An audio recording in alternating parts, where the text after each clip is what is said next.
Hey, what's up everyone? Welcome back to Spices and Flavors. So today we are making a traditional and authentic South Indian Pongal recipe that is made specially to celebrate the festival Pongal, but then we are serving it in a different way. So let's make some Kalkandu Pongal with caramel disc today.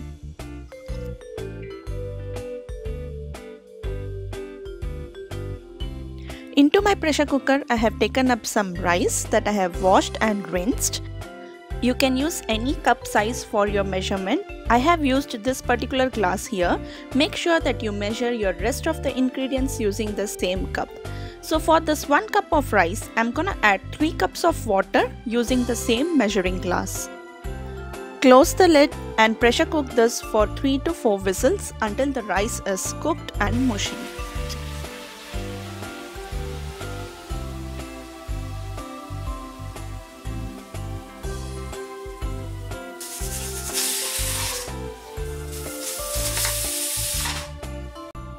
Let the pressure subside on its own and then using the back of your ladle, just mash the rice together. To this mashed rice, add in 1 cup of milk using the same measuring glass. Milk gives the pongal a richer taste, makes it creamier and tastier. Mix it together until the milk is all well combined. If you find that the consistency of pongal is way too thick, you can adjust it by adding some more milk. Here I am adding about a quarter cup of milk and then mixing it again. Once everything is well combined, just switch off the gas and then add in some sugar candies. Sugar candy or Kalkand. I am using these diamond shaped sugar candies here, but if you find the other variety that is little bit bigger and coarse in texture, then definitely go for it. That gives a much better taste. For 1 cup of rice, we will be using 1 1/4 cup of these sugar candies.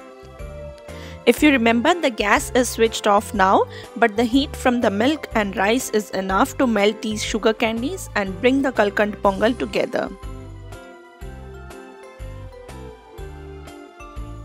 Once the sugar candies are dissolved, finally add in some ghee, a little bit of cardamom powder to enhance the flavor and aroma, and a pinch of saffron to give this a nice richer look and taste.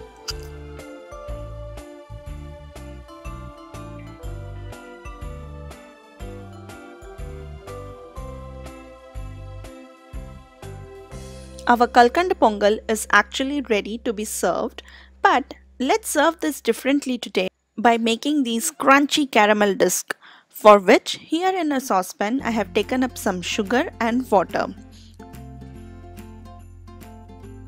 On this side I have lined a baking tray with a silicone sheet. If you do not have silicone sheet, you can also use aluminium foil here.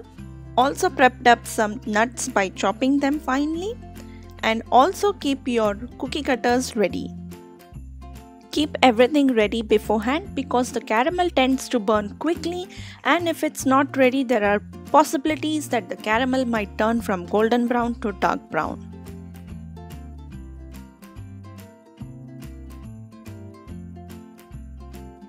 So our sugar syrup has started to boil, and I can see that it has also started to change its color.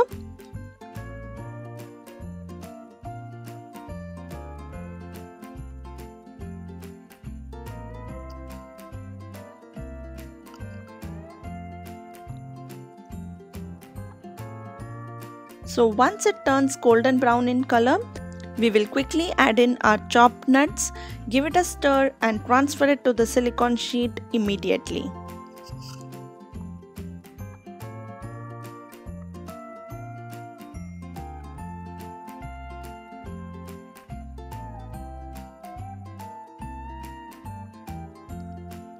Spread it out and wait for the caramel to cool a bit, say about 40 to 50 seconds, and then using your cookie cutter, make impressions on the caramel.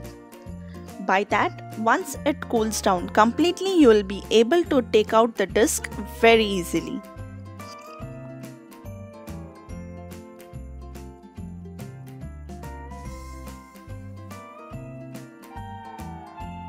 Now that our Kalkandu Pongal is ready, the caramel discs are ready, let's start serving them. Take a wine glass. These look really pretty. I'm gonna add 3 to 4 tablespoons of Kalkandu Pongal to this. Make sure that the Kalkandu Pongal is not way too hot, because if it's hot, it might melt the caramel disc. Once the Pongal is added, just wipe off the rim to clean it. See, the caramel discs have cooled down completely. If I press it gently from the bottom, it comes off so easily as if we are peeling it. So place a disc on each of the glass.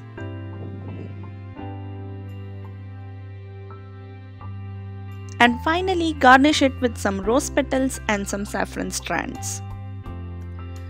To enjoy this, with the help of your spoon, just tap it gently to break the caramel, and then enjoy the smooth, creamy pongal with a crunchy and yummy caramel disc.